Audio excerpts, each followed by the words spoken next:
Can you guys see me? That light too bright?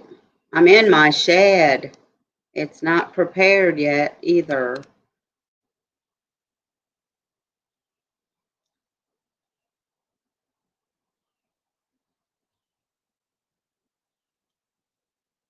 See and hear me?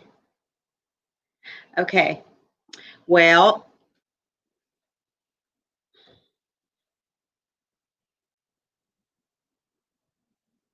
okay.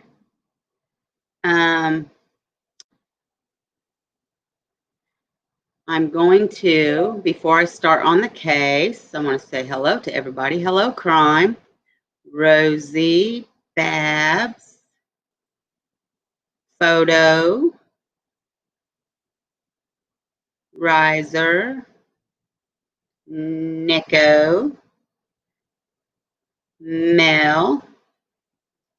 I'm going to wait for some people to get in and see if Chris G makes it. And before we start talking on the case, I know everybody, I have gotten tons of messages today, so I'm just going to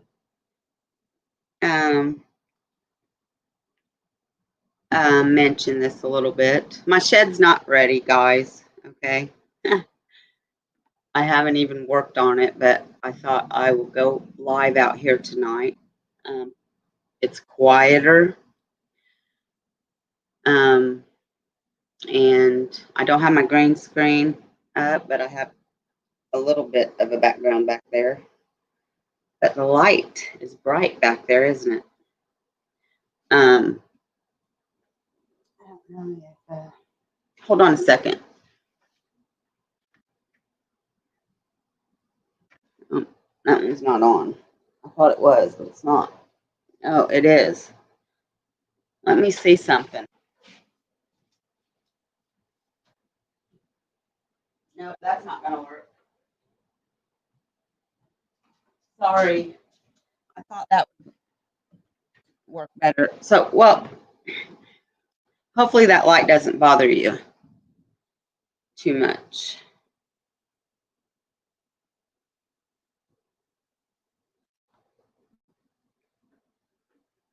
As long as you guys can see me okay, or I can put my avatar back on. So let me see if I've missed anybody coming in. Hello, Cher doll. Sharon, sweetheart. So I just wanted to say, before we start talking on the case, I have gotten buku messages about what Photo mentioned, and it's okay, Photo. Everybody's curious, but this is what I told everybody that messaged me today.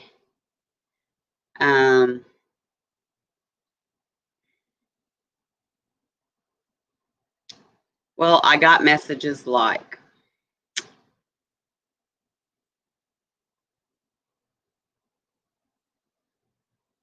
do you think it's related? Do you think the judge is Bridge Guy? And you said if something new comes up, you start talking Delphi again. No, I don't remember saying that. I think I said, when I said I wasn't going to discuss Delphi anymore, I think I said, and there's really nothing new to talk about anyways. There's nothing new going on. Thank you, Cher. But what I told this person is, I don't know. Because I don't. I don't know if it's related. I don't know anything. I think it's a serious matter. I think he's unethical. Carroll County's not investigating, but it is being investigated. And I also told these people that I'm not discussing Delphi. Just like Mel said on her podcast, and I said this last night and I'll say it again, one death threat against my family is enough for me. If it was just me, I would go on forever, for Libby and Abby. And I'm still going on for Libby and Abby. I pray day and night for justice for them. And, we still do talk about it here and there and, sometimes opinions. But as far as, serious discussion and serious case discussion on Delphi, I don't do that anymore. Because I'm not going to put my family, my grandkids, any of my family at risk. But so that's my opinions on the judge, and that's what I told everybody that messaged me today. I was shocked at all the messages I got. I mean, my phone was blowing up. Probably because I live here, and probably because everybody knew how hard I went on Delphi. But it just goes to show you that doesn't matter who you are, or just because you're supposed to be a good guy.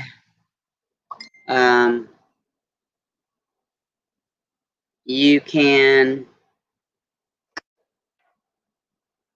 do anything.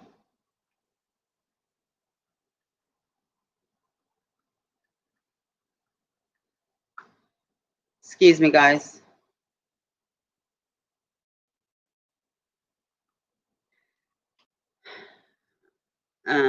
So anyways, that's it on that.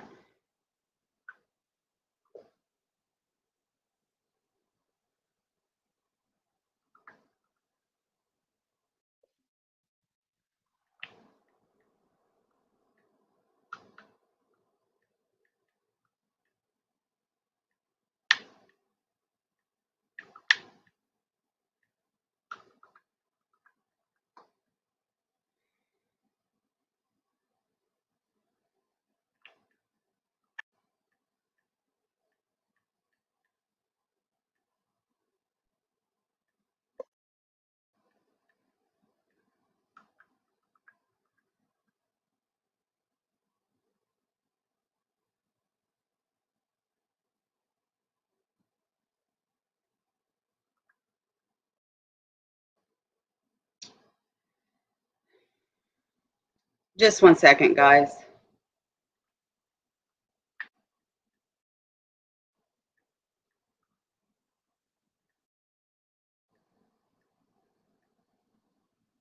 Can you excuse me, guys? I'm so sorry.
Okay, well,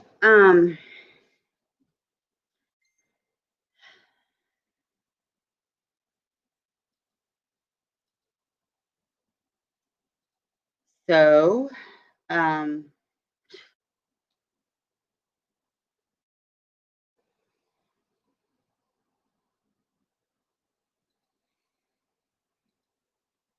sorry guys. I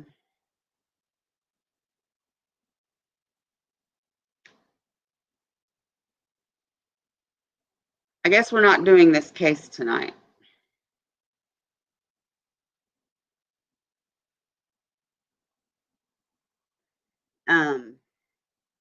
So I chose this case just because it's um, not that old, and the family is really fighting hard. But someone that I know just messaged me, and she asked me not to do a live on it yet because I need to know some really important things first, some more information. I'm like, too late, I'm live. And she's like, please, hun, please don't, and all this. And I did see a post today on Facebook. And to be honest, I was so busy and so freaking tired today. I did only get about 3 hours of research done on the case. So I guess I'm going to abide by this person's wishes. So we're not going to do this case tonight. This is the first time this has ever happened. So let me go out or I'm just going to, all I've got to do is just bear with me for a second, please.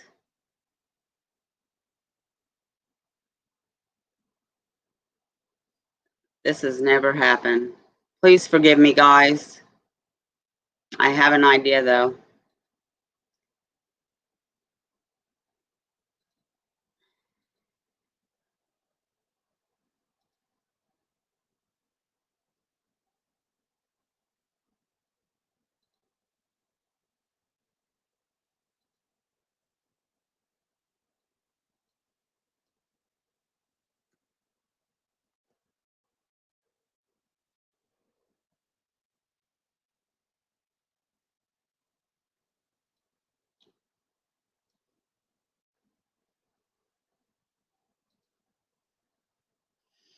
Hmm.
Okay, I fixed that. So now, Mel, yes. Thank you. That's what I was going to say. In the meantime, who have I missed that's came in? I am so sorry, guys. That's never happened before. But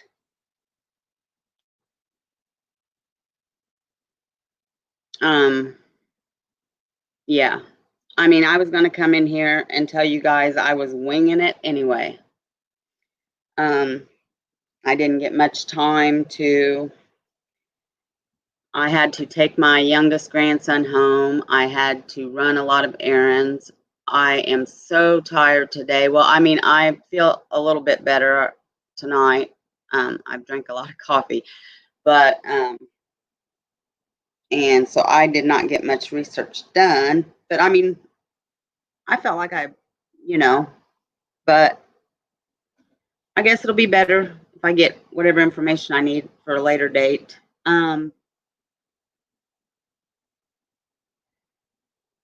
So, anyways, uh, so that's that.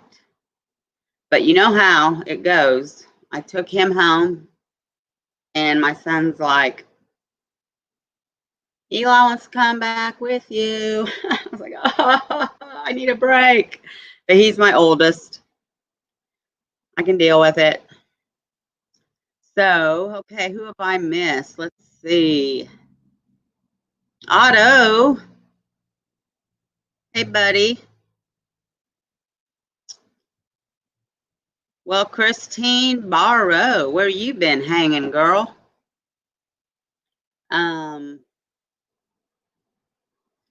Early risers got to go. Okay, honey. Well, we'll be here for a while. Mel's going to come on. We're going to learn about Shannon. I'm excited.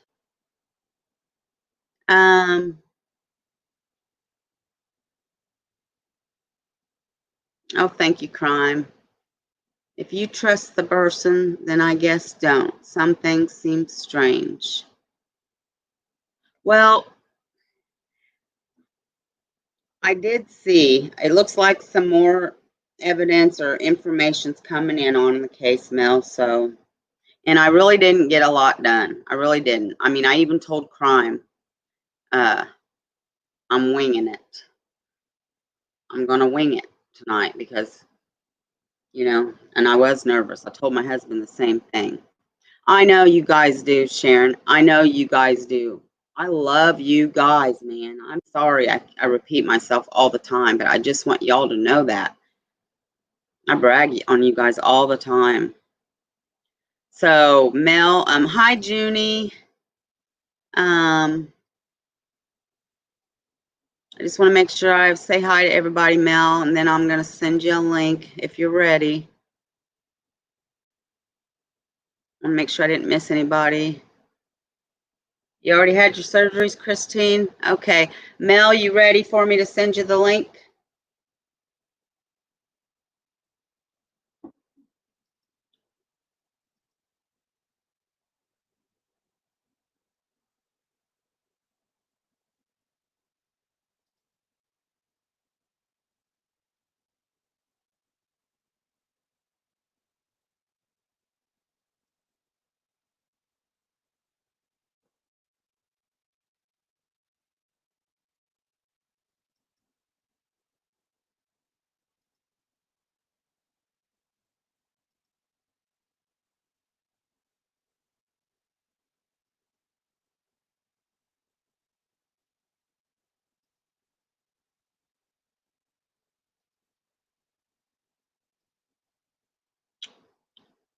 It's coming through Messenger, darling. Oh, and when I signed on to StreamYard today, I got a message. For those of you that use it, Crime and Mel, it says you can go live on your phone or iPad now through StreamYard. Of course, you have to have a good signal. And then, of course, it said it's always best on your computer. But that was their announcement. So I thought, oh, wow, that's great. And I had some worries when I come out here to my shed because my signal wasn't the greatest. I was like, oh, no. Well, there's Mel. Hi, darling. But I had some. Hello. But How are my, ya? I'm good. But my signal Oh. wasn't the greatest when I first came out here. And I was like, oh, no. And I have two different internet um, uh, uh, anyways, I have two different that I can use. And so I'm like, well, I'm going to have to use the other one. And they did that because of our house, the way it is leveled. Um, Mm-hmm. it's so big, and then we got the downstairs. So I thought, well, I'm probably going to have to use the other. So when I did, then I'm still missing a bar, but it seems to be working. So, okay. Are Um, you are you picking up a lot of noise from me? no. Can you hear me okay? Yeah. Okay. Um, yeah, I'm in my she shed, Junie, but I still need a lot of work. We don't have it insulated either. Um, so, but I just have a shower curtain up right now. I need to get my green screen up, but it's really wrinkly. I need to iron it, and you know what? I don't use an iron. So, Yeah, I don't so understand the green screen. I don't what well, it's cool really because you can when you hang it up, but you've got to have it tacked, like it's got to be flat, and then you can just use the green screen, or you can. And in StreamYard, they already have some backgrounds in there that you can use. Oh. I've only Like I've only just seen remember, like green yeah, sheets behind people. I'm like, I don't get it. I don't get it. yeah, like Cat, I know what you're talking about now. he just So, uses the green screen, but like Jess, she'll have different backgrounds up, and then like right. Greeno one night he Okay. had it looked like he was in like some fancy Las Vegas Studio. apart. Yeah, yeah, and that's actually Oh, one of that's the how they back. do that. Oh, Yeah, okay. and that's one So of if the you, but you backgrounds. have to have like, you have to have green behind you in order for it to work. Is that it? A green or a blue, and they're only like Ah, 12 bucks on Amazon. so it has to be a certain kind of green screen. Can't just be like a green sheet. I I don't think so. But yeah, they're only like 12 bucks on Amazon, 11.99. I had it in my garage, but like most of the time, Cat just uses the plain green screen. So did I, because I didn't. It Right. wasn't. It's got to be like really flat. If it's not, like Jess, when she uses hers, you know how you'll see things going through her hair and stuff, part of the Yeah. background. It's because of green screen. Green screen is not just right. But like now, Hoosier's, his background is always just perfect. Right. And I don't So know that though. is that what like um I don't know if I'm he's trying to think. using green screen or if he's using an actual background of something. I would guess Right. green screen. So that's what Gray Hughes has too then when he plays those like little movies behind him. I Is that think what that so. is? Probably. I Have you ever watched those? Because like there's like they're at the bar, but the guy's like it looks like he's picking up cups and like drinks and pouring them, but there's nothing there. he's yeah, and I'm not trying to I bash can on him, but watch I that want bar to so forever. bad. I want to say Gray. He's pouring a drink, but there's nobody there to drink the drink. Right. So bad I want to. See, I like it. I just like watching the repetitiveness of it. I don't know. I bet I'm a big weirdo. Everybody knows that. So I should try my headphones out. Oh, I know. Oh yeah. They would I match know. my green screen. They're big bright green, neon green. I was like, what is this? I do. I think I got the wrong kind. I think I got the kind that you get if you play like those games on, like racing cars and killing people. Oh, I gaming. don't know what they're called, but what the kids all play. I think that's what I accidentally got. I don't know.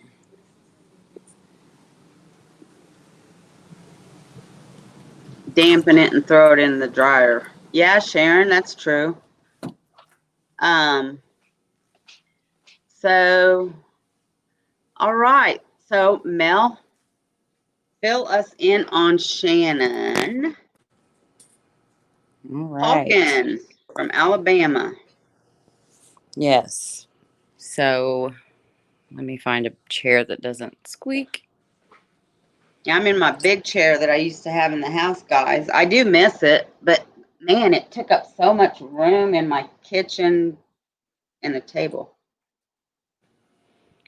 So Shannon Paulk, she was 11 years old when she went missing. She lived in Prattville, Alabama, which is just outside of Montgomery. So And that's pretty central Alabama. small town, though.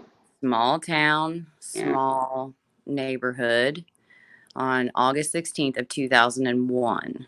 And she was abducted in the middle of the day in a neighborhood. It's a mobile home park, but it was kind of unique as far as mobile home parks because it's pretty much rounded. There's one main entrance and one side entrance, but you'd have to really know where it was. Behind it was a railroad track and a creek. On one side was a huge, like factory type building and a really cute castle. Like it literally genuinely looks like a castle. And I'm the kids used to listening. play. I'm sorry to interrupt you, Mel. I'm listening. I'm just going to go in and change the title here. Keep talking. Oh, okay.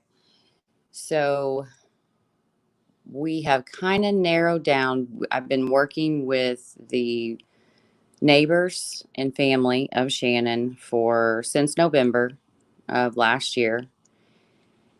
And we've kind of narrowed down the time frame to around 12 to 1 was when she was abducted.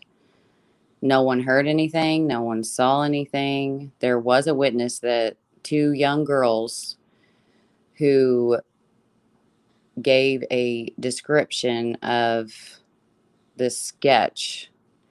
You guys think that the Delphi sketches are crazy? Lord have mercy. That's what I wanted her to show you. The sketch of this guy is just, I, I mean, it's unbelievable. The eyes are so far apart. His head is like a block. It's got this huge mole on his face with two specifically, two hairs growing out of it. Somehow he was able to drive two cars there. Then, so the FBI came in pretty quickly and they kind of had their own agenda of looking statewide and out, just everywhere. Because that's what they do. And with kidnapping, abductions, they can come in on those. Um, and so they did. And then they had this sketch that they went with. So they went through 5,000 driver's license looking for this hairy blockhead mole man. And then 9/11 happened and everything just kind of stopped. Her body was found on October 6th of 2001 and it was in a hunting preserve on a fire lane road. I don't know if anyone's familiar with that kind of preserve, but it is very isolated. And my friend that lives there just went out and took some videos, and watching those videos, it was just so evident that this killer, he had to know both locations because you just couldn't go in Candlestick without someone noticing there were so many adults home that day. There were kids home, and no one saw a thing. And then when her body was found, it was pretty evident that they were looking for a sexual, sexually motivated killer. I still wonder if it wasn't an accident and it was a just a molestation gone wrong. But with the way that her body was found, man, I mean, it's just pretty sick. A lot of the details will be coming out on the podcast next week. Through her families, they will be telling that, and then I will be discussing it. But, there was, she was put in a trash bag. She had been tied with rope. The the rumor that I say it's a rumor just because it's not something that law enforcement has come out and said publicly, but it's kind of, you assume that it's true just because of the source of who is saying it. But basically, hog tied this little girl and just threw her out there like trash. And by the time she was found, this is Alabama, and there was not much of her left. Most of her body had been scattered, and so they really, a lot, when that much time goes by, just you get a lot of, if you get samples that are degraded, especially with the sun and the heat exposure and things like that. So it has just basically, to me, it's a case that could definitely be solved, because I feel there's no doubt in my mind that it is someone in the neighborhood. And boy, did the drama start in that neighborhood after this case. That's why my podcast is named what it is, with the, there's versions of the truth. And everybody has their perception of reality, and they believe it. Like, they believe this has happened, but they all cannot be true. Like, they just can't, because so far I received, well, I've turned in 18 names for people because they don't trust local law enforcement and they're scared. And so I turned them in, and they all cannot be the killer. But man, I'll tell you what, when I hear each one, and I've talked to some of these people, and there's some sickos that need to be behind bars, whether they killed Shannon or not. And these are family members that are reporting family members. So it's so emotional. And every person I talk to, it just breaks my heart. And it's so crazy to me, the, how you grow up a certain way and you don't know any different. And it breaks my heart that I talk to these kids. They were kids then, and, still, to me, they're still kids. And they're telling you these stories about what they went through and why they feel that it's this person. And you're just like, well, what happened? Well, one of them was, well, my daddy gave him a stern talking to. This is a 9-year-old that was raped by a man, and her dad gave him a stern talking to. And that's just one of countless crazy stories. And to them, like, I have to wait a minute, like, that's not okay. That's not right. And it's just, it's been really sad. I mean, I had one story where, and it did happen. I mean, he's being charged for murder right now, but her 2 children witnessed a murder up close. They were standing right there, little kids, and she watched him load this woman's body up in his trunk. And she's telling me the story. And she had just moved somewhere where they have some moose. And so she's telling me this horrendous story that I just like it's telling me what she ate for lunch. And it's just shocking, And then all of a sudden she'd be like, "Oh, well, look, there's a moose back there." It's like, oh my gosh. I mean, it's just, it's just like, it almost feels like some people are just used to certain things. Like it's not a big deal to see someone murdered and their body loaded up, and the police were like, yeah, they came out. I mean, it's a one lane dirt road, and they're like, yeah, we couldn't find anything. And lo and behold, her body was found 2 years later on that same road where they said, it's just crazy the lack of attention to cases in this area. Alabama is really different. You have to pay. You don't like here where you can have like you can get on all kinds of things, to look at public records. There you have to pay $9.50 to even search for a name. But yeah, the you saw the sketch, isn't it so weird? And then, I was talking on the podcast with my dad. He's done some interviews with me, and he was saying, you can't, I mean, you have to be like, to see two hairs on someone's face, like, you would have to be up close. Like, you would have to be right there. I mean, it's crazy. And it came out not credible, but not until 2017. Like, so a complete derail with 9/11 and the sketch. But then, so I find this really obscure article this week, and it's linking these, and they're so similar. There is, well, I found like 10 possibilities of other cases, and well, someone is doing it for me, and she's been amazing. She is systematically going through and trying to see which ones we can narrow it down to see if this is a serial offender. And so this article was about Heaven Lachey Ross, Teresa Dean, Tabitha Tutors, and Shannon Paulk. They were all from trailer parks. They were all 11, all in August, 2 years apart, but not on the same days.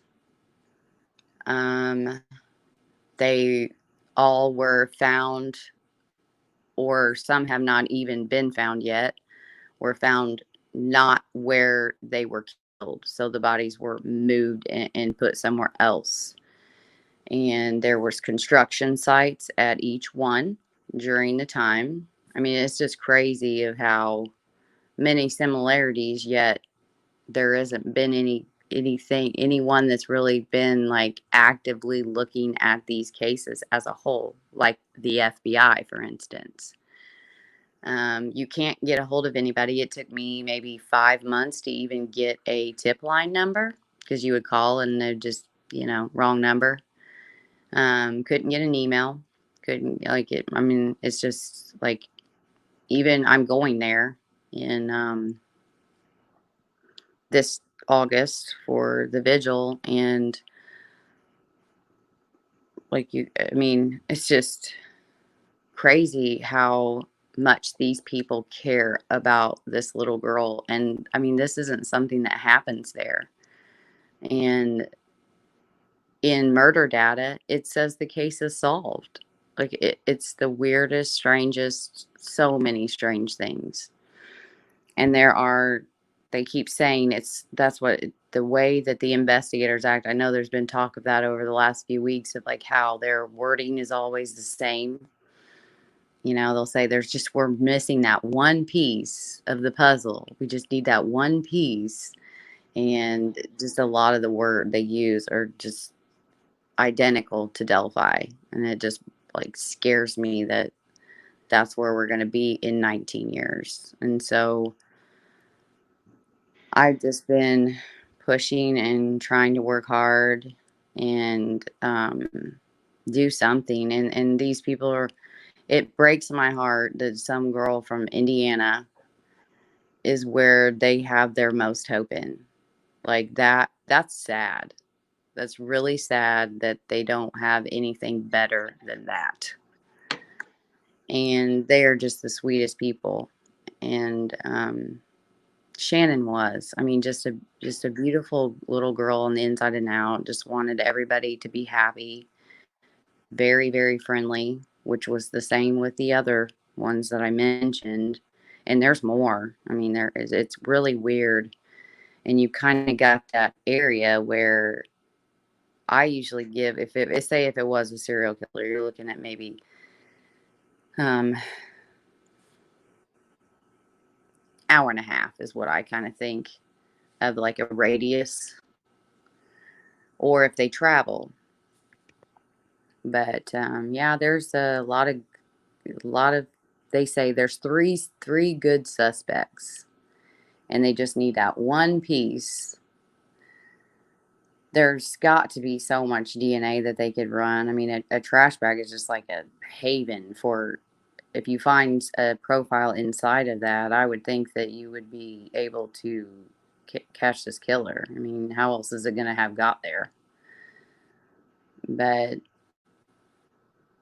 the many suspects and the men that have their lives have just been destroyed is because of being suspects. And Mm-hmm.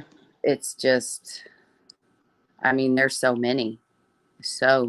I mean, even the candlestick has been destroyed in the process.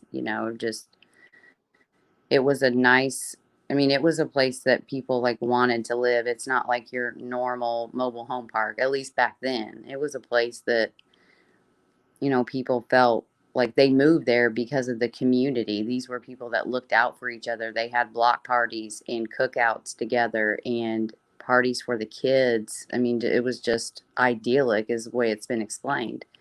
And then after this happened, you start finding out all of those secrets. I mean, you Mm-hmm. got you just, I mean, to me, I would not be surprised. And I always try to apply Occam's razor to just about everything I can instead of going all, you know, crazy ideas. But you've got four people that have been charged with not just like a couple, but we're talking like 200 to 300 counts of child pornography and different child sex crimes. And this all came out afterward.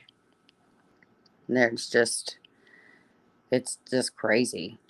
One of the suspects who I have spoken to, and he says that he's cleared.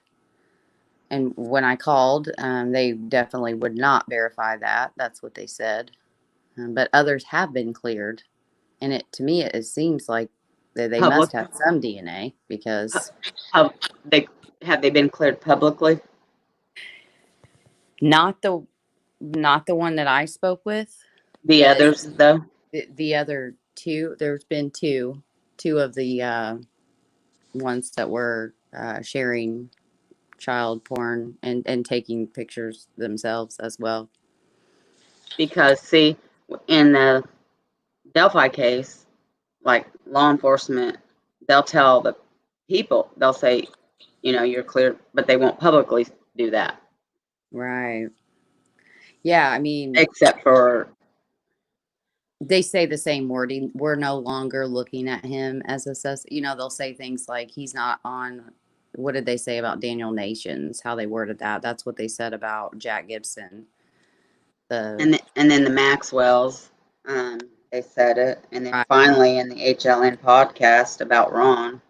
right, and they did that with, I think it was Eldridge, maybe Charles Eldridge, and they spoke up Yeah. about the one crazy weird D. What was that guy? He was like wanted RH negative blood, or creepy guy. He ended up having a standoff in Lebanon. What was his name? Oh, Eder. Yeah, that guy was so weird. But yeah, just that whole, they won't say like he's not. You're right. Like they don't say this. Kind of like their way of saying covered, I guess, is he's not a priority at this time. It's about what you get. But Yeah, like, so this one neighborhood, so it was like, for one, all the streets are named after baseball teams. And they also have names for the men in the neighborhood. So we have the root beer man, who gave out root beer, of course, and candy, and paid the kids to come and like clean his house and do things for him. Now, this ended up being the one that was the big perv taking pictures. That he did not have any of Shannon, though. The dogs would not leave his trailer alone when the search dogs came, and they followed her scent. Once they got them to kind of move on from there, they followed her scent down the railroad track to a county road and then lost it there. But no one searched outside of that area. They thought she was there somewhere, and they tried searching a lot of the homes, and a lot of people did. And of course, when they said no, then of course they got search warrants and searched their homes. And they did find her blood in one of the suspects' trailer. And but yet she had nosebleeds. So maybe it's, he did do it, or it's just crazy of how many people everyone I hear, I'm like, oh my gosh, like it has to be this sicko. It has to be. Get access, all the things you check off of opportunity, means, physicality, the opportunity, the mindset to do something like this to a child, and knew the areas. It's like, how can all of these people fit, yet none of them have been charged? It's just crazy. Well, I just as we keep looking into most cases anyway, and it's the small town. Right. And they say the same things. Well, this just doesn't happen here. Yeah. Like this doesn't happen. Like, and they'll give the neighborhood or the family or the parents in the neighborhood a hard time for letting their kids wander around. It's like, hello, this was in 2001, and kids should be doing those things.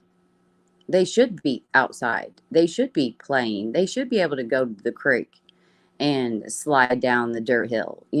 They should be able to be children and be outside. Like, they didn't have cell phones and all of the things that our kids unfortunately have now that keep them, stagnant. But is it possible that there's a serial killer involved? Yeah, I mean, it's very likely. And that's the thing of like why those other cases, I'm trying desperately to look into them. And it was so crazy when I started, because like I said, when I was talking with Crime and Innocence the other night, I already had maps, and I have all of these cases on my maps. And I was doing research on one like the I-40, that basically runs from North Carolina all the way to California. And had started plugging in, and then it was like, got to a point where I was like, man, I don't think I'm even looking at a serial here because there's too many cases. This has got to be like sex trafficking, because they're all centered around youth facilities. And it was just crazy. It's like, is somebody going to look at this? I turned it all over to someone else who's, much better equipped. The things I've turned over this case is just insane to me, that there's nothing done. But with the way Alabama runs everything, it's like, are you a part of the United States when it comes to, like law and order? They don't, like we don't. Yeah, we have VICAP and the incident reporting systems and everything that all of these different law enforcement agencies could be taking advantage of, but they don't. And that just breaks my heart, because that's how you get these serial killers caught before they rack up astronomical numbers, and most of the time before they mess up and they kill the one person that the media or people in the town care about. And that just makes me so angry. It's like, a life is a life, and they all matter. And But yet we see it all the time. If a case gets a lot of media attention, then it gets attention from the law enforcement. And sometimes I know that they work behind the scenes, and sometimes all of that attention it hurts, and I think it's hurt a lot in Delphi. But man, I mean, you also there isn't anyone to hold them accountable to. Hey, are you working on this? Mm-hmm. And so that's basically what I've been trying to do is just get it back out there so that people they can't just sweep her under the rug and forget about it, because there's a sadistic things he did to that little girl. You don't just stop. You don't do something like so heinous like that and then just one time, like it no. So yeah, I definitely think there's probably a serial killer or a serial offender. If he's not killing them, there's a lot of children that are being sadistically hurt and too scared to come forward. It's heartbreaking. And every week in this group, something new comes out, and it's so frustrating because you're just like this week, we haven't heard a peep from these witnesses, right? And the papers say the prosecutor in a video says that they recanted their stories before a grand jury, right? So, because they could be charged with perjury if you lie in court under oath, and they recanted. Yet, so we know that, right? But everyone doesn't want to forget about the sketch. They just think it's something tangible. I think that if it's this scary monster looking hairy mole man guy, then it's not my neighbor, it's not my brother. And so they hold on to that with all they have because it's something that you can put a face to this killer with. And they'd still, even though it's recanted, they won't. And then all of a sudden this week, one of the girls comes forward in the group and is like, it did happen, and I was one of them. It's like, what? Oh, wow. Right? It's like, but then the rest of the story just gets even crazier from there. I mean, knocking on windows that saying there's like a sex house, and I mean, it's just crazy.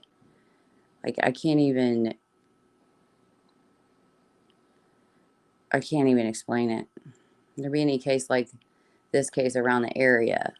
Yeah, I mean, you know, around the area as far as like Prattville, no. But I just don't think serial killers are that stupid. I think that, people want to look like, oh, if there's, they've got to be like, that's why I say I usually give a radius of an hour and a half to 2 hours. Because the truck driver thing, I mean, it's just, like that's pretty rare. I know we have some, but usually a serial killer is going to kill within a certain safety zone. But if you think about it, say it is someone that travels for business or works for trailer park homes, because those are usually brokered, and or works on bridges, because that's the other connection is there was all bridge construction going on at each one of these locations where at least these five. And that's a great way to like spread them out a little bit to where you don't get caught. And then there's, the other case of possibly another 40-year-old case that possibly could be connected. I have to be really careful about talking about that one. But because we don't know where things are right now, but with it, but there's a lot of things you're just like, But definitely check out Murder at Land Between the Lakes podcast. The story of Vicky and Carla, Vicky Atkins and Carla, what's her name? I literally just looked at them today. It's just poof gone. I hate that. Happens to me all the time. Murder at Land Between the Lakes. Yeah, he can shave those 2 hairs from his mole exactly. And oh my gosh, so they put out this. I mean, this this sketch is like what a child would definitely think of when you think of like a child thinking like the creepy bad guy coming in your window to kidnap and rape you. I don't know. My grew up with like that. Like my mom was always thinking that somebody's going to kidnap us, so we're Hey, scared to death. But this is what you would picture. And my dad, he has his master's in psychology, and he was like, you know, if it didn't have the hairs in the mole, I would pay attention to it, but they just shouldn't have paid attention to it because of those hairs in that mole. I mean, and then the next sketch they put out, it did look more like a human instead of like some kind of like I don't even know. I don't want to say anything offensive, but this sketch is creepy and weird, like bulging eyeballs, like I don't know.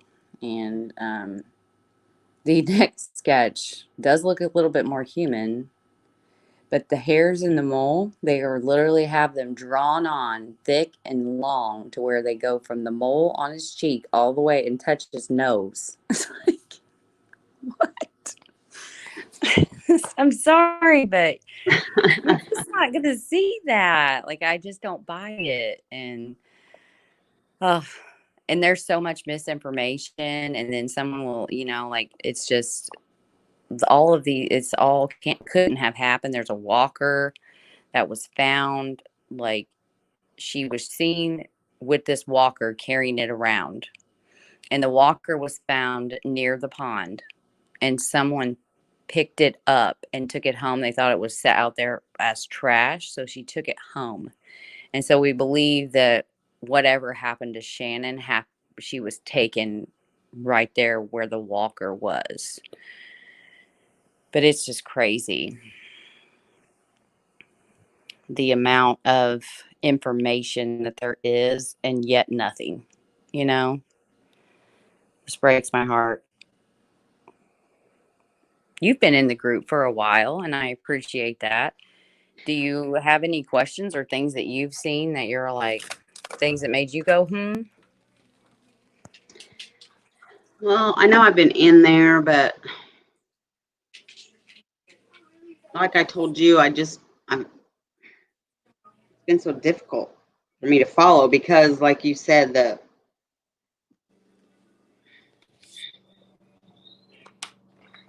way it's all,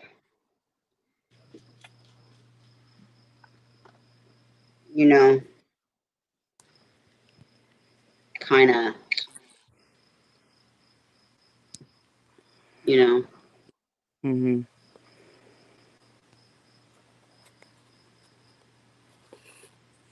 and there is a lot of misinformation and a lot of Oh, backtracking, a lot oh of, my gosh.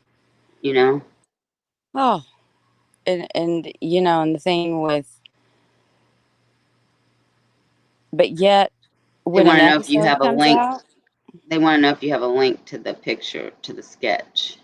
You can well, post I that. don't, I don't, can I get that now? I don't know. I don't know if I, you know, clear this screen, if it will, y'all will go away. Will you go away? You can come back. You can just go to your messenger and click that link again, I think. Okay, I'll go get a picture. Okay.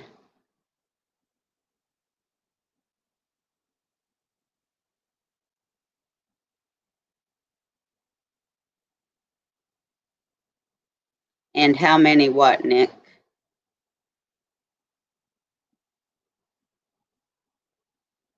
Sketches or suspects? Several suspects. I know that.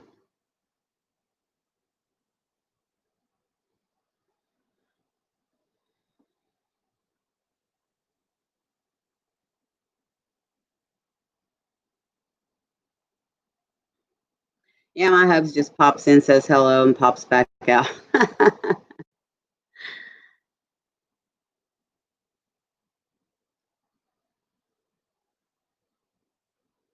I don't think Mel really left, actually. She's still up there. She might not Yeah, I'm realize still her here. show. It didn't clear it out. Yeah, I didn't think that it would, really.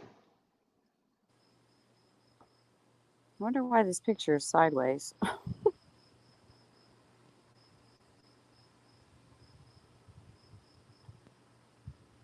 So while she's doing that,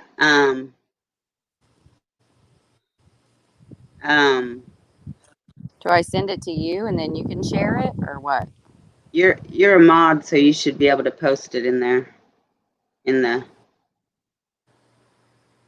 Oh, so I need to find, like, I just have a picture pulled up right now. I can't share a picture, can I? If I Oh send yeah. it, can you share it? Can you share your screen and share it? You know how to do that?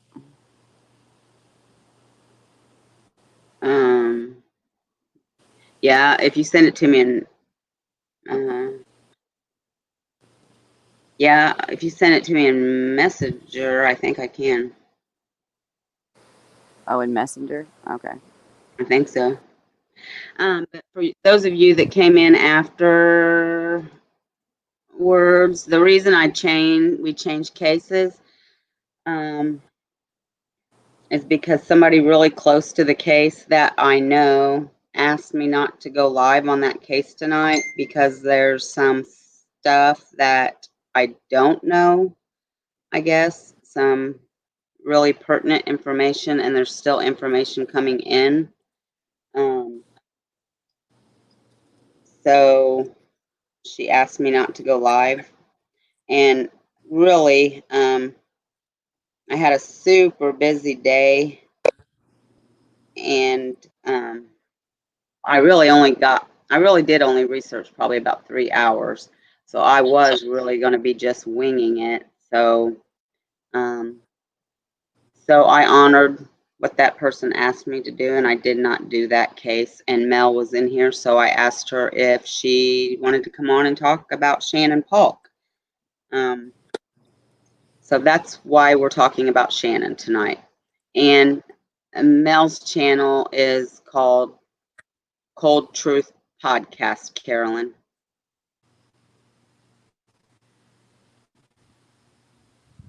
Could you narrow down the amount of mole hairs Just two. at Just Christine? two. If it was a Just tall two. amount, like 3 or 4. Just 2, Mel says. Two. Just two big old long hairs. And these were from the kids? I mean, who These two. said? Yeah, and I could say more, but I can't, about why this should be disregarded. But other than, but you know what? It's someone they call it something. It sounds like pariah deal.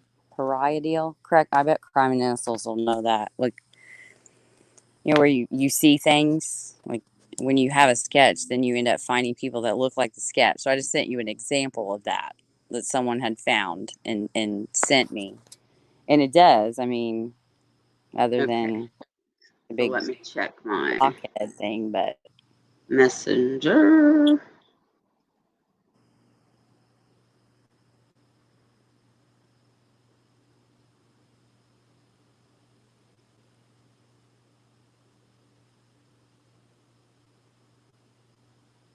Okay.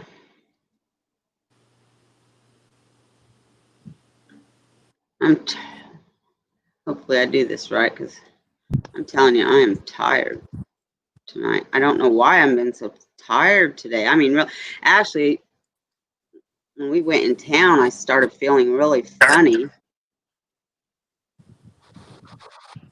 yeah, your voice sounds. And I felt like I was going to pass out at one point. I think my sugar was low. I said, "You got to get me to a gas station." And I got me a frozen Mountain Dew and a Slim Jim. And I felt better. Okay, so hopefully you guys can see this. Can you? So that's that one. Yeah, there it is. And then nope, that's not it. And then that one. Mm-hmm. That was just the one that like people like how the comparisons start. It's But yet, funny. like But this this is one right here on the left looks right. really familiar for some reason. I mean, I don't know why, but you know when you see something or somebody, they look familiar. Yep.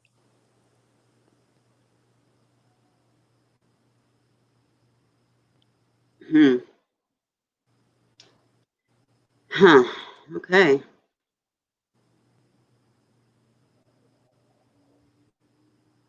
Yeah, I don't know if I would notice. I would maybe notice the mole, but not the hairs. Right. Well, this wasn't. It- yeah, Christine, you're It very didn't happen. observant. It didn't Yeah. happen. So there's that. Okay. And then it's come out that like this these young witnesses, like their own like stepdad was a suspect. So you kind of have to wonder if were they made to? I don't, I mean, it's pretty crazy.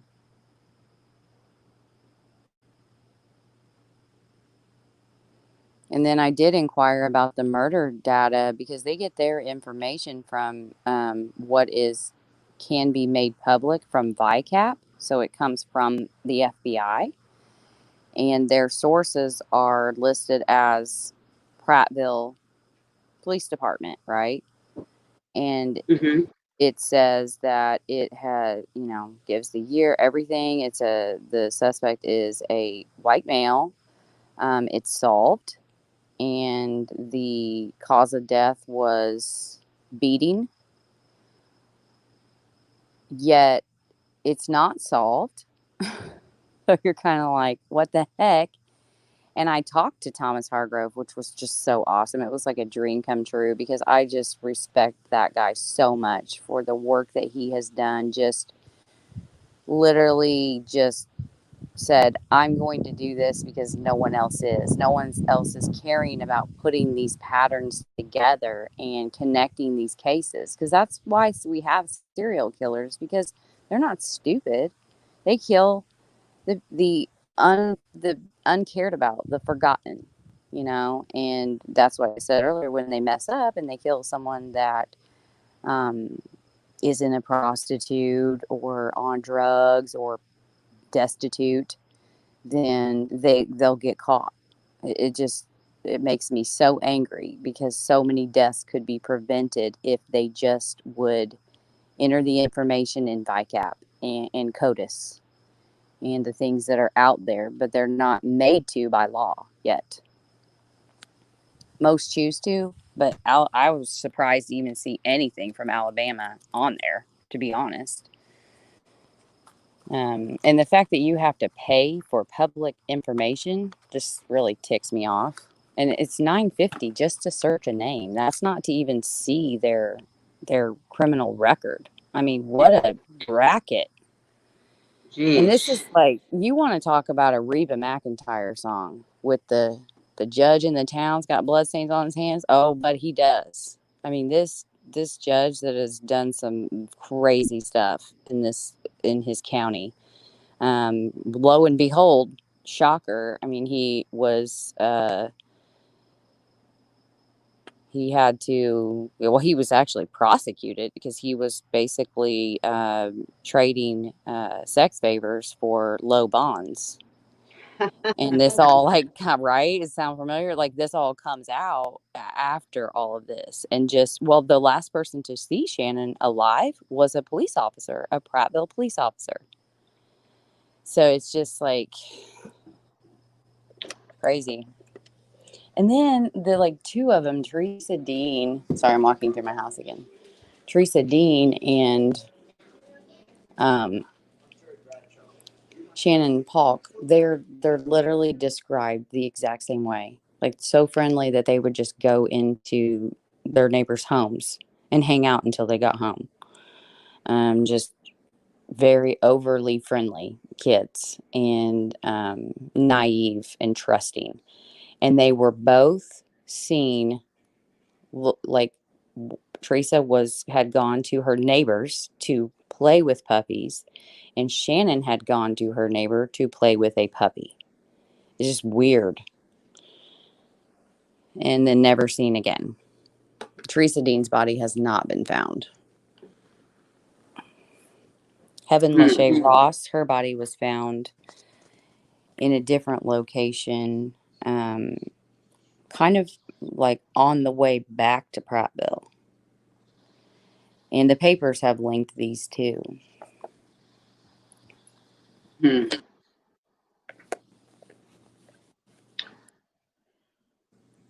There are, Chris, yes, there are some people that do think that. I was wondering too. I Yeah. I mean, you have to. I know that he has been sussed out pretty good as far as, and it was by a different agency, obviously, not his own. But right after this is one of those cops that, you know how you'll see him and they just keep getting passed around from department to department because they can't really fire them, so they just like move them, and they're somebody else's problems. Mm-hmm. That's this guy, and the stories are just like, it's like, if you, if you want people to like not think that you're a suspect, then maybe not tell a bunch of different stories.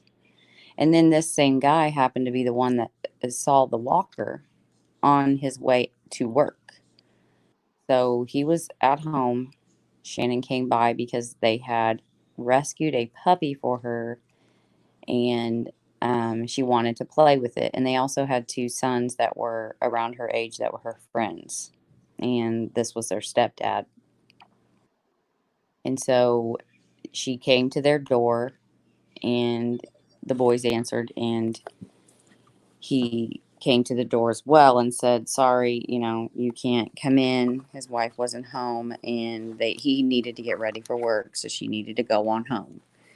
They do not say He doesn't say that he saw the walker with her at that time, but then he left for work around 1:15, and he saw the walker by the curb. It's like, here you just seen this little girl, and you are a police officer, and you see this walker on the road, and you don't like think anything of it. Kind of weird. Mm-hmm. My air conditioner just kicked on. Can you hear me still? Mm-hmm. I swear it's meant for like a church, like a real huge building. I got mine on. It's so loud. We just got it. It's new. I'm hoping it'll calm down a bit, but it's so powerful that it rattles all of the vents, and it sounds like I'm in a boiler room. I got mine on real low. Actually, I'm getting cold. I'm about to turn it off. It's Alabama, Prattville, Alabama. And I started a page for her that, I mean, literally, I have a page, and I think over the last 10 years, it's got like maybe like 40 followers, like no big anything. And so I wasn't real hopeful that like it would do much, but it would be public and I could share everything on this page. And the first day that I posted something, it was shared 700 and some times by the time I got off work. I mean, it was just amazing the amount of people that I mean, and I didn't know this until today, but they've been doing a fundraiser, and I really don't know what to do because I got to snooping around to try to find out like what's going on and why they wouldn't tell me about it. But it's because they're wanting to pay for me to come there, and it's like I can't do that. Like, how I'm not going to take that money. Like, ugh, like, I don't know. Just I would feel terrible. To get there? to get there and to stay, for like expenses and hotel and stuff. I'm like, I was totally doing that on my own, like I've been saving and I had no, but I wanted to pay for the event, right? Like I thought naively, yes, very naively, I admit it, but I thought that by doing this podcast, because I never wanted to be a podcaster, like this was not, me, like I like researching just behind the scenes, even in groups. It's mostly like I will post some like factual things, but like I don't like to get, sometimes the things make me mad and I will pop off. But like I like to do, I don't like putting out a lot of stuff. So like, and I especially don't like putting myself out there, like Hmm. the things here in Indiana. Um, Right. but I thought that I kept reaching out to all of these different podcasters, news, and I would spend hours getting them all this information and then ghost me. And I just got super frustrated, and we wanted to raise money to hire a private investigator, and so I thought, I'll do it myself. I'll do the podcast. People make money at them, so I thought. And um so for Shannon's episodes for it, I was going to do, once the $20 a month was paid and the little bit of equipment that I had bought, everything that I like, my expenses at the time were like, I don't know, not very much, like $300 or something like that. And so I thought, that'll be paid off quick. And then everything else for her episodes will go towards this vigil for getting the candles. And we're doing a pretty big production, and, have water and things out, and speakers and different things like that. No, did not work out like that. The You have to make over $10 to even get paid. So I think it's like at $8 right now. So I felt really bad that I had like said that, that I wanted to pay for it. And I just, with everything that happened, I mean, I didn't work for 8 weeks. So it was like, I had to tell them, I'm like, I'm going to need help. Like, I can't afford to pay for the vigil and and like, I'm paying for me getting there and everything like that. But like, if people could maybe come together and do like just a pitch in for buying things, that we're going to have to, because I can't do it now. I felt so. Well, I was gonna say, because you should not have to.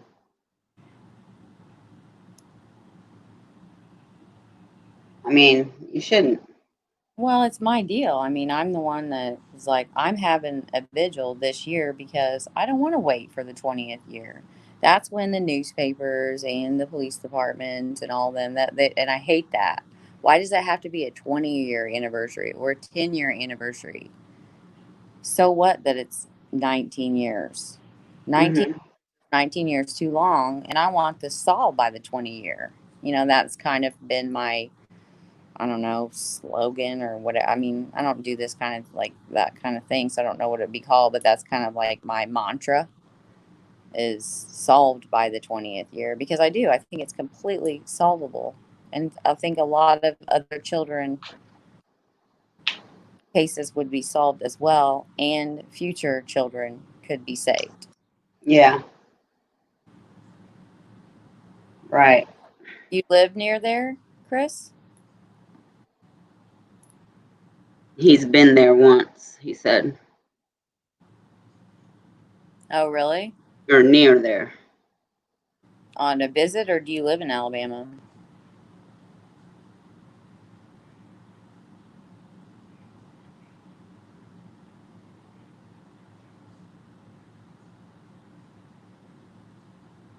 Well, this wasn't some tale, Christine. This was a child. It's crazy.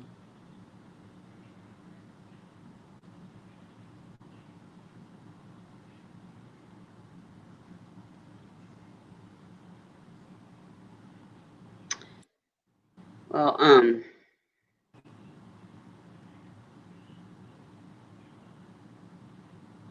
I just, I mean, I know there's lots of cold cases in, you know, big cities, but it's just amazing how many there are in the small towns, Right. and it just, and and yeah, they seem like they are solvable. They should be solvable, and it's like something's, you see it, you see it, and it's like, what's missing? Why isn't it? What's going on? And it just, I don't know. Right. Yeah, I mean, I think that it's another one of the Delphi words they've used too. It's complicated and involved. It's like, do they pass out like a United States manuscript on things to say? I don't know. But where's Prattville, Alabama? It's really central. It's right off 65, which runs, you know, that I will basically, once I get on 65, I will not get off of it until I get to Prattville. It's about an 8 hour drive. So I'll be on 65 the entire time, which is okay by me. At least it's not, I like 65 because it's not so big. Mm-hmm. You can go real fast on it. So I like that. But I am kind of a little leery. Like, I thought I would be cool, I'm like, I'm not really scared of much, but I am kind of a little intimidated about driving there by myself. I have to admit. I have a friend that may go, but she's a bit kind of flaky. So, and then staying in a hotel where I've literally like caused a just open a can of worms and like by myself. Oh no. I mean, I got my easy. So when I got my knife, but like still, just I was trying to book a hotel today, and I'm looking, and I'm not seeing any to where because I would prefer like a second story, third story with a balcony because I do smoke, and I'm thinking I can't find any, so I'm like, oh man, like I'm gonna have to like go outside at night if I want to smoke, and then like I've pissed off a bunch of killers, like or what could be killers, and I totally believe that they're still right there. Like, is this a great Mm. or what? Yeah. I am going by myself, I'm pretty sure, but you know, I possibly have a friend that's gonna go, but and I just feel bad, because this is not their kind of jam, and like to have them go with me, not work for 4 days and pay for a hotel, like I just feel like I'm really like asking a lot. I mean, my own brother and dad said no, so but yeah, I asked Dapper Dad. That's what I call him on the podcast. And he's like, I'd rather not. I mean, it's not his kind of thing. Like, yeah, I think he'd just be a nervous wreck. Just his personality. I mean, he's very, Yeah, um, my mom would too. I've got friends though that's always up for a road trip. My well, I one want. friend Debbie, she loved road trips. Sabrina went with me on some road trips too. I was trying to get you and Cher to go with, but then again, it's just like this is this is gonna be a work trip. Like I am planning on when I'm there, we have lined up a lot. I'm going to be really busy, and I'm going to be on a radio. I've talked to the guy on the phone. He owns like all the radio stations out in that area, and so he's going to have me on. I think we're going to do one in July, and then possibly they're going to come to the event. I'm working on getting a sit down interview with either, like, hopefully, maybe even both the prosecutor and the lead detective. I talked to him. He he's been very nice, and I appreciate it when they at least say they got your message. And I know that he's following up on some of the tips, so that's really great that there's someone that's still actively working on it. And I know how the townspeople feel about. They're very scared of the Prattville PD, and I don't know. I don't live there, so I don't know why, but I haven't, from the guy that I've been working with, because I had tried to get the SBI, which is like their State Bureau of Investigations. And I finally got a hold of a secretary to the director, and she was going to have, she went in and talked to him, and then he said, can you tell her that I will call her back, when I get off this call. And so a couple of days later, I get a call from the Prattville PD, and for some reason, I had them in my phone as Shannon's Aunt Jeanette. And so I answer, and I'm like, "Hi, how are you?" And he's like, "This is Detective Sergeant Tom Allen. I am returning your phone call." And I'm like, "Oh, I had you in as Jeanette." I don't know how that happened, but so yeah, the director of the SBI was just kind of like, yeah, pass the buck, and sent me to him. And so he called me back, and he was like, yeah, I was told that I was supposed to call you back from blah blah blah at the State Bureau of Investigations. And I'm like, yeah, I called there to talk to them, not you, but okay. But I did ask him about the murder data thing, and he was like, no, that's obviously wrong. Like, I don't know where they got that information, but it's not wrong. And I'm like, well, the source says it was from Prattville PD. So I don't know, maybe check that out. So he said he was going to, because those kind of things, when you have a case in there and you're trying to link them, like with all of these other cases, and it's, oh, well, that one's solved. So immediately you scratch it off. No one would even look at Shannon's case because it says it's solved on there. This is very frustrating. Yeah.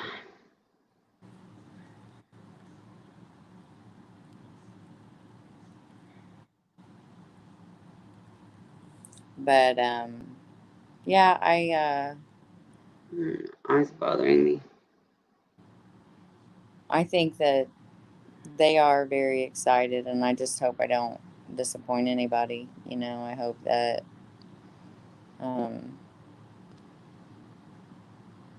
that one of the first interviews I did was with Shannon's one of her best friends.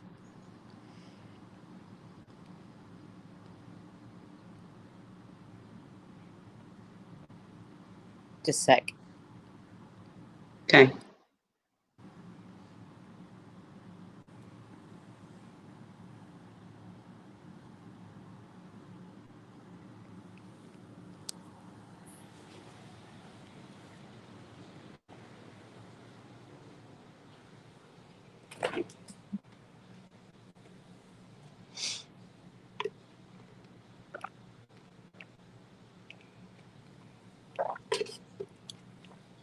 Anyways, and it was with one of her best friends, and she had said, she was talking about Shannon, and she'd said, she always tried her best. She always tried her best, and it was like she had a knowing. And when I was having trouble at home and going through stuff, I just didn't even have to say anything to her. And this is, a 9, 10, 11-year-old little girl. And that's just, I don't know, that. And of course, everything said with an Alabama accent is just like amazing to my ears. Yeah. Just that she always tried her best, and just a little girl that just wanted everybody to be happy, and so sweet and trusting. The kind of kid that it wasn't just enough to give you a hug. It was I'm so happy to see you. I run and jump in your arms kind of a little girl. And That's sad. that's the unfortunate thing, is because that those children like that should be able to be trusting and think the best of this world end up being the perfect prey. Right. You know, you see it a lot. I know. But Those so, that's kind of been my thing of if Shannon, always tried her best, that's what I'm going to do. I'm going to try my best.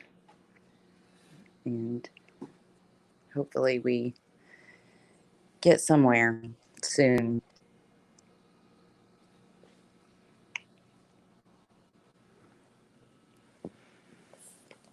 But the willingness of that community, and I know I've heard people talk that they don't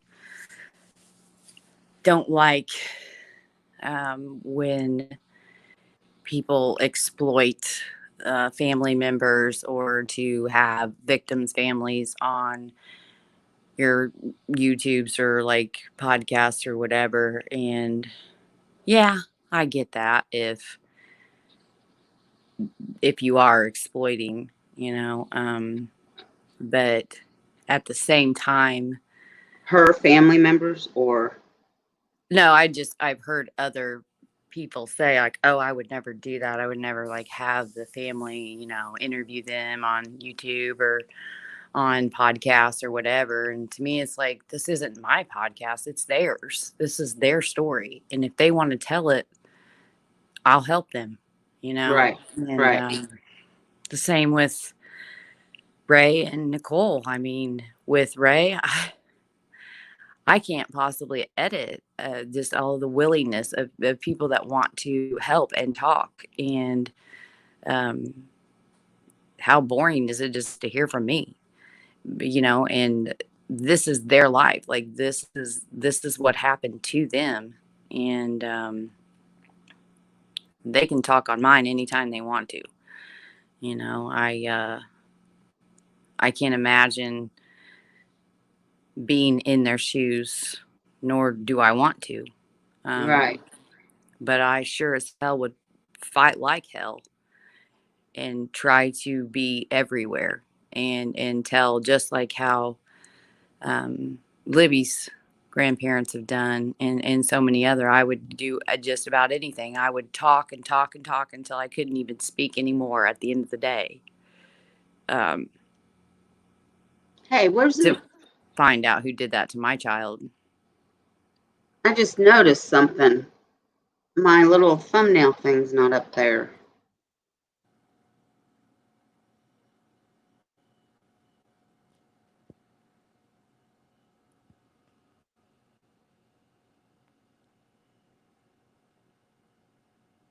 Hmm, I'll have to work on that later. It's you know What? my little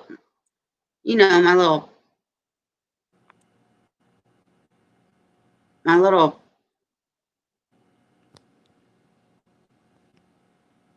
is that because my pictures, I don't know, I'll have to check that out. I'll have to figure out why. My little picture of that picture of Ray and them and the families. It's usually in the Yeah. corner up here of my There has. screen. Do you want me to give you an update on that? I can try. Yes, if you would please. Um, well, let's see. We all know that Ashley Garth was released on bond, and she had a Oh, hearing. It was just a hearing, like kind of a hearing to set up a hearing. You know how many we've had of those. So hers will be in October, and sorry. she's out until Christopher Mathis was released, Yeah, how did that happen? pre-trial release. Um, I mean, did he have to bond out? They just yes, released him. yeah, I believe it's the pre-trial release program. You know, the one that they let Talitha Beckley out on, and see how well that worked out. No, what? How am I behind on this? I didn't know she was That was, out. that was before. She is actually in the Rockville right now. She already started serving her sentence for the theft and the burglary, where they broke into the house and told the cops that they just had to take a pee. So she's at the Oh, Rock Corrections Facility as of like right now. She did have a hearing, and so she is over there, and it looks like all of the dates are going to be rescheduled yeah. for jury trials through the Supreme Court. Made some ruling because of the thing we can't mention the name, Hmm. and it looks like October for Garrett Kurtz is when that's going to start. And I know that it seems upsetting, that they're just like letting them out, and that they would possibly, not be charging, giving deals and things like that. But at the same time, I mean, I think everybody can recognize that Garrett Kurtz is one that needs to be behind bars for life. Yes. And if they have to give some plea deals in order to shore up that case, and that's the thing is, we can look at it from the outside and be like, man, why? This is a slam dunk. This looks like a slam dunk. But we don't know what they know. And I could see where it could be a he said, she said, because you've got to remember Jasmine has already testified under oath that she was in the bathroom. So she can't testify to anything. She didn't see anything, right? Christopher Mathis wasn't there. Talitha Beckley doesn't seem to be cooperating all that well. So a he said, she said, it could be, can they really prove which one of them he said, but he has confessed. So it's like, but, like I said in my opening intro, it's sometimes it's not about what, the truth comes down to, not about the truth, but what you can prove. And it's just,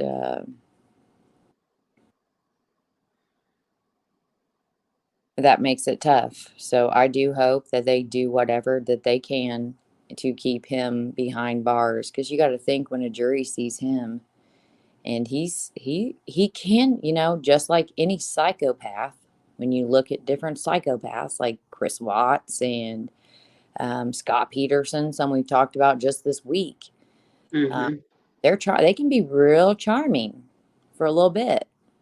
And Garrett Kurtz, he cleans up pretty good. He looks like the boy next door, if you think about it. Just a good country boy with a crooked smile. And he is articulate at times. And I could see where he would, and he's 22, you know? Like that would, you got to think about these jurors, they're going to be parents. And, you know, uh, it just worries me that he would get a sentence to where he would be out when he's like 35 or 40. That's terrifying, because I think he got a taste for killing and he kept doing it, and he will continue. He likes it. He likes that control and power. It ain't about being drugged out. Not for him. Yeah. No. No, I don't. I totally And agree there. Um. I did want to say, because I saw Chris commented about BTK, and he commented on Crime and Innocence the other night and was saying that, like, BTK was way worse than Chris Watts. And I obviously, like, I was like, oh, but it was already over, and I didn't comment on it because it had ended. But I was been thinking about that, and I don't know. Like, right off the bat, my instinct is to be like, absolutely. I mean, BTK was sick, but you know what he didn't do? He didn't kill his family. And Chris Watts did. I mean, he looked his daughter in the eye while she asked him, Daddy, are you going to kill me? And he killed his kids with his bare hands. And he stuffed those kids in oil drums that were too small. He had to break their bones and scrape their skin off to put them in there. He killed his pregnant wife. That, Yeah. I don't know that there's much worse than that. Like, I don't know that it gets much worse. Um, to me, I think he is the bigger evil. And yeah, like BTK was sick and his family was a prop. Well, they weren't. I don't think he knows how to love. I don't, they don't understand that. And they try to emulate it, and you can tell that it's not real. But Christine. Oh, I'm sorry. Christine says apparently he was higher than a kite and had been up for days when he confessed, so his lawyer is probably going to challenge the confession. Well, of course his lawyer will, but where was that information at? that's what I was going to say. Do we know that for a fact? And he wasn't higher than a kite when he confessed to killing Ray. And we know he said it was an accident, but Well, he wasn't actually questioned right after he was arrested, so I'm not sure about that. I'm not either.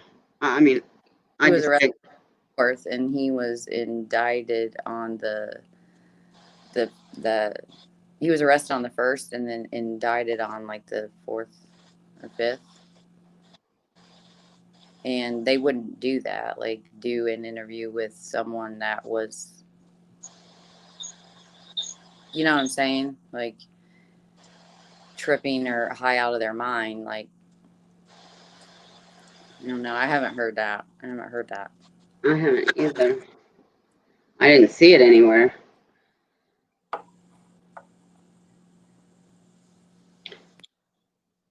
But I mean, he definitely has a pattern. I mean, Hey, Bruiser. he's going to court in Delphi for strangling Ashley. Then Yes, Shay. same thing with Ray. It's And then going to. Nicole. Go ahead, Mel. Chair was asking. Yes, it's going to be. It's looking like it's going to be moved to October because of the VIRUS. Maybe that's safe to say. Oh, yeah, we can say that. Right. We just can't say the Mm-hmm. other, which is stupid. And here is one of the questions I had because I was reading on that case. I like the Carmack case. The what? I'm sorry. Amanda Carmack. I was looking at her court docs, and they submitted to the court that they are seeking life without parole in her case. They haven't done that with Garrett. I don't know. Is that a thing that they have to do? Or I know he said it in the media, but it's not. He hasn't said that in to like submitted that as this is what we're seeking to. Oh, You know what I'm well, saying? that's what I was going off of because he said in the beginning. Is that me making that noise? What noise? You don't hear it? I don't. I did hear something a little bit ago. I hear feedback. Well, he killed because he liked it. I heard that. I don't know why I'm getting feedback all of a sudden. At least I hear it. If you guys don't hear it, that's fine, but I do.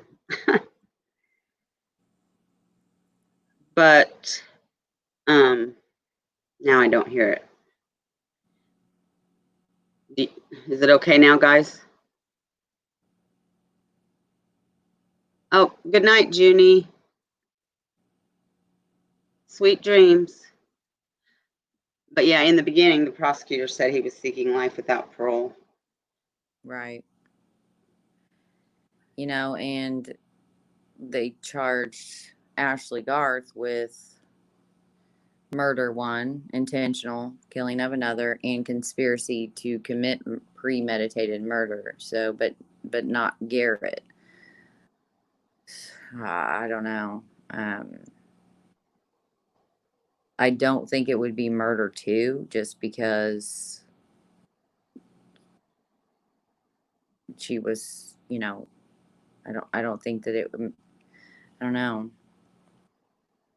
if they could.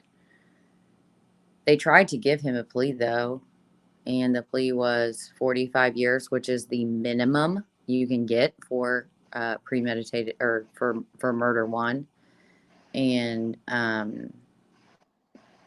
they kind of balked at that, I guess, and so the prosecutor Drinsky just said, "No, then I'm done. I'm not even gonna. We're not. If you're not gonna take that, then like we're gonna go to trial." So hopefully, that's what happens. And like this thing with it is upsetting that they won't charge him in White County because that would be an aggravating circumstance because it happened before Nicole was murdered, and it would get him more time not only for Ray in a court date and a day in court for Ray, it would get him more time. Period. Right. Which I think we can all agree we want because the it sets a pattern of behavior. And that's why the Carroll County case again of him, that will help them because they can use that in court because it's setting a pattern. This is a person that if she is to be believed, and they seem to believe her, that he choked her repeatedly, and she would lose conscious. He watched her and then he would choke her again. And it was over a cell phone, which is interesting considering hers was found at the scene of Ray's not a month and a half later.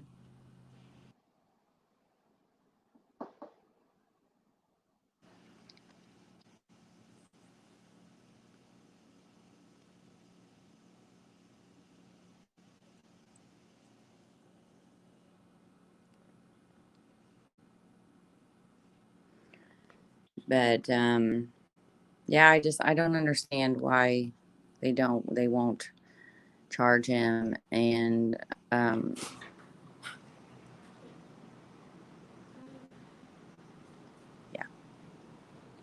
Hey, can you hold on 1 second? Yeah. I'll be right back. Well, I don't either, and then White County is saying that they're not going to do anything until this is over. So the longer they prolong this,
everybody wants to know, Chris.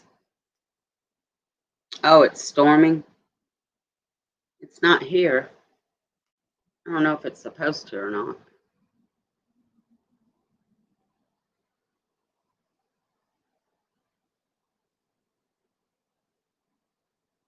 Okay, Sharon.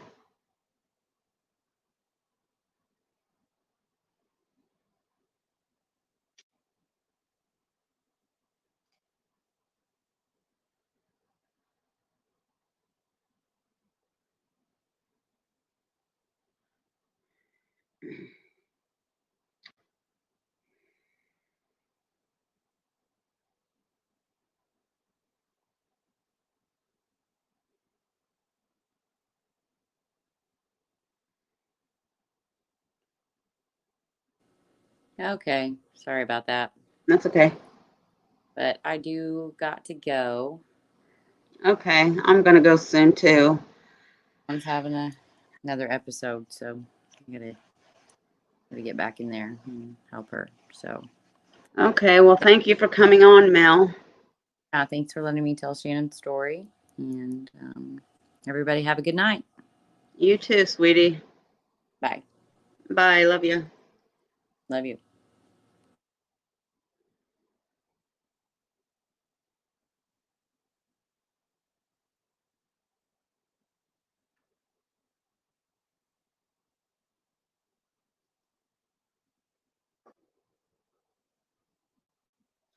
Okay, share. And then he just kept looking, Chris, or I'm tired too, crime.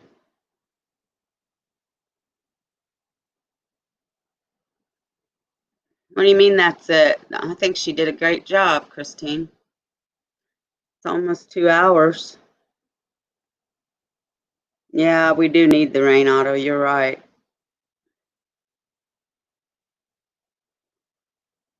I didn't get anything when you guys got that storm, what, a week ago or so? I didn't get anything.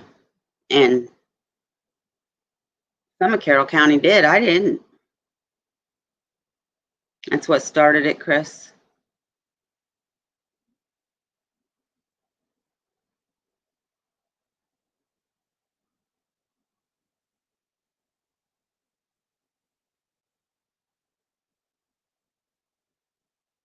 Are we, Otto?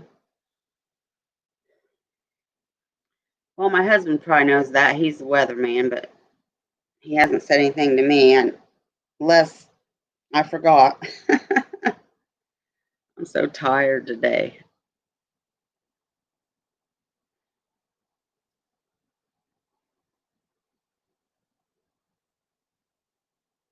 Oh, is that what you were referring to, Christine? I'm sorry. I thought you were talking about. I'm sorry. I'm tired.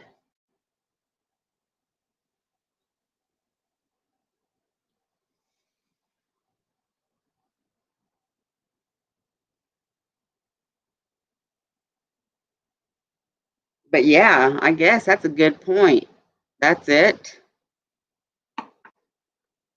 But that, no, I mean, really, not really. That's it. That leads into a lot of stuff. That leads into child sex crimes. I mean, just about every day I see on the Tiffany Project thing, somebody being arrested for child pornography, you know, child sex crimes, and then they find porn on their computer. About 1 a.m. tonight. No way, Otto. I'm probably going to go eat me some uh, pretzel sticks and queso, go to bed.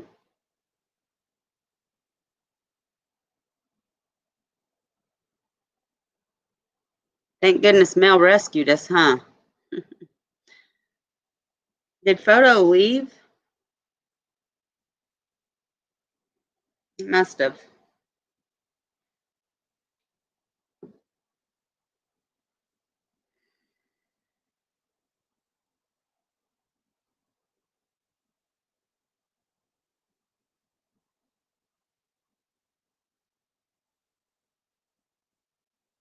Really, Chris?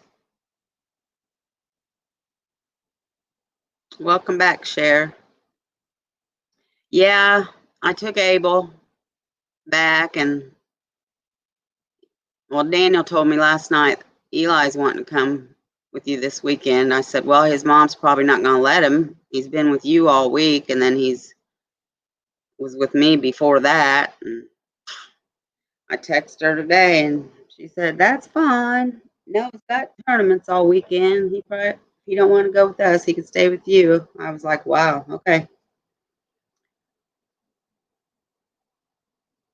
But, you know, he's older, so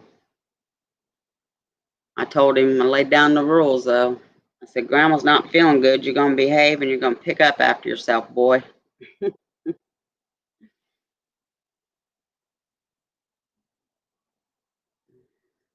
I got him for the weekend.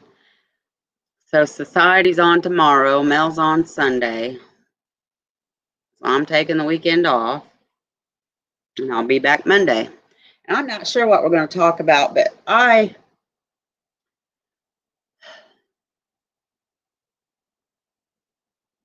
not sure. I've seen some interesting cases out there, but I kind of want to talk about some people that are in prison wrongfully, because I've seen some of that. Because if they're in there wrongfully, then somebody's still out there killing. I'm not sure.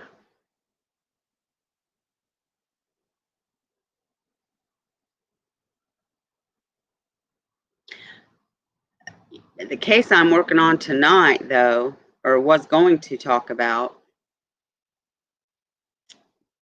there's really not a whole lot of people yet talking about it. Of course, the family, I mean, there hasn't been, you know, they're really just now starting to fight hard, it looks. Um,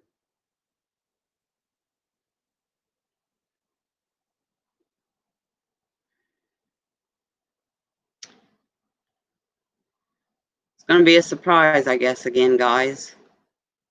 But I'll have it out by Sunday. So you guys will know. I promise.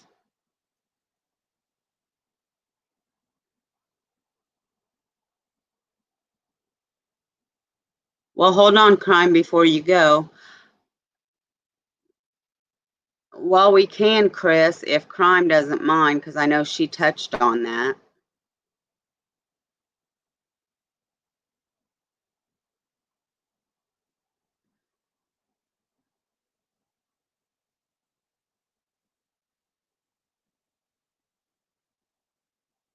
If she's still here. I know you're exhausted, crime. I hope you're feeling better. Sweet dreams, honey. I don't want to. I just don't want to step on her toes because I know she was talking about it, Chris. And I did send her something about it today too.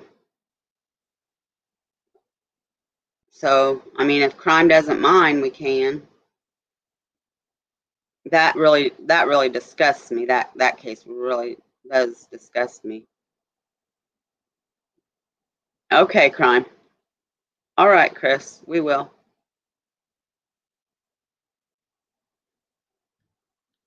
Let me see if I'm missing something. Nick says agreeing auto. Yeah, it is easier, Sabrina.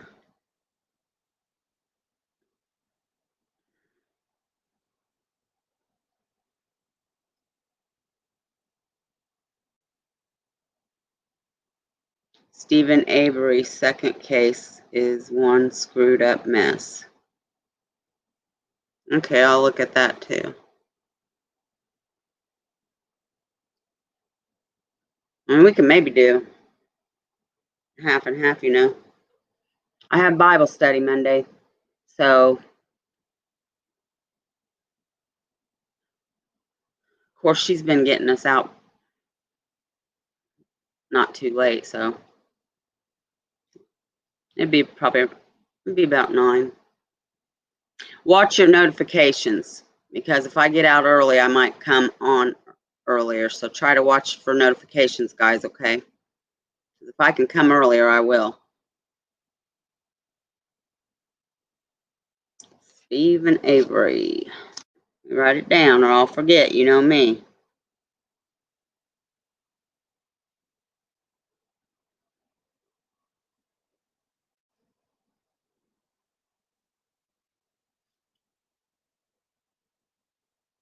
Crime does not mind at all.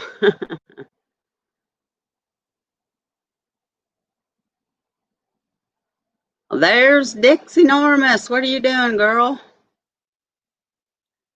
Well, Chris, we might be able to discuss both. I don't know, sometimes because a lot of times we end up chit-chatting a little after. We'll just see.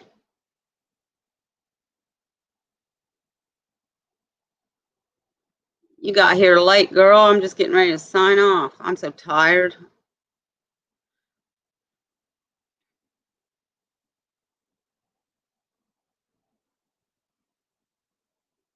I know we do. I know we do. Real soon. Maybe next week I can get there. But I know we do.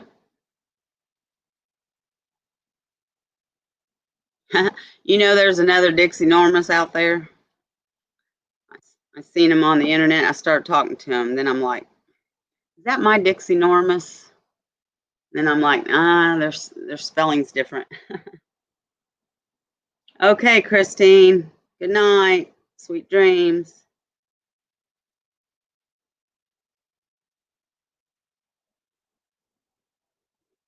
Nico says, I'm drunk.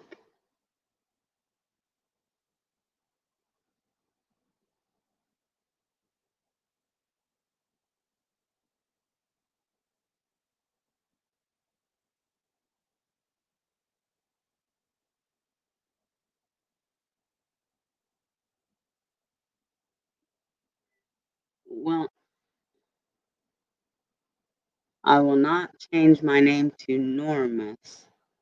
That's what it is. Isn't it? That's what it is. This girl ain't dropping the Dixie. That's what it is right now, though, that spelling.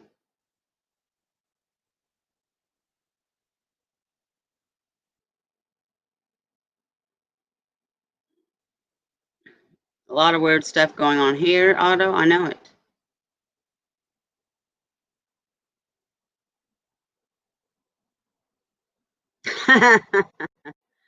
You're funny, Dixie Norris.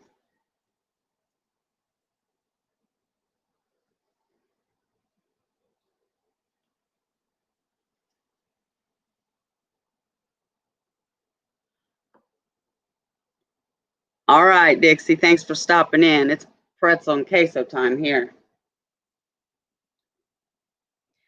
I'm hungry and I'm tired. Okay, guys, I'm going to let y'all go. I hope the chat was okay tonight. I think Mel, little gnats. I think Mel did a good job filling us in. I'm sorry I'm so tired, you guys. I don't know why. Well, Oliver didn't let me sleep very well this morning, that little turkey. I don't know what I'm going to do with him.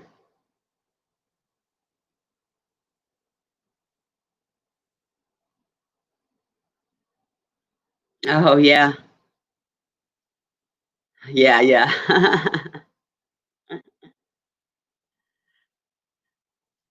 All right, guys. Well, I will see those of you that are in Incog's chat tomorrow. And then in Mel's on Sunday. And then I will be back on Monday. Love you too, bestie. I love y'all. You guys have a good night, a good weekend, and sweet dreams. Angels on your pillow, Sharon. No, I was blowing that little gnat off my screen.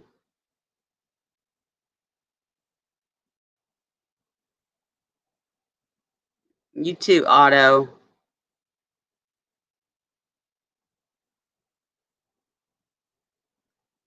Keep it Southern style. Oh, I had a chat with him. It's supposed to have been tonight. It got canceled, so I don't know. I don't know if they got the jail locked down again or what. Or technical problems, because that happens. But anyway, so all right, guys. I love y'all. Good night, sweet dreams. I'll see you around in the chats, and I'll see you on Monday night. Good night.